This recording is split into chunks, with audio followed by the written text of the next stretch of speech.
মাদারীপুরের শিবচরে দেশের প্রথম আইন বিশ্ববিদ্যালয় হবে বলে জানিয়েছেন আইনমন্ত্রী আনিসুল হক।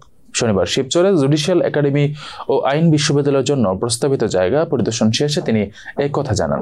সকাল থেকে দুপুর পর্যন্ত শিবচরের কুতুবপুরে পদ্মা রেল স্টেশন সংলগ্ন এলাকা, পৌরসভার শেখ হাসিনা সড়ক, চরমশাইলে প্রস্তাবিত স্থান পরিদর্শন করেন আইনমন্ত্রী। পরে সাংবাদিকদের সঙ্গে তিনি কথা বলেন। আইনমন্ত্রী বলেন, আমরা আনন্দিত যে শিবচরে দুটি প্রতিষ্ঠান বিচার বিভাগ থেকে করার সিদ্ধান্ত নেওয়া হয়েছে। সরকার একটা ন্যাশনাল জুডিশিয়াল একাডেমি করার প্রস্তাব পাশ করেছে। এটা শিবচরে করা হবে। এর জন্য জমি অধিগ্রহণের টাকা দেওয়ার প্রস্তুতি নেওয়া হয়েছে। প্রধানমন্ত্রীর নির্দেশে এখানে দেশের প্রথম আইন বিশ্ববিদ্যালয় হবে, যার নাম হবে বাংলাদেশ আইন বিশ্ববিদ্যালয়। আমি আজ বিশ্ববিদ্যালয়ের জন্য জায়গা দেখতে এসেছি।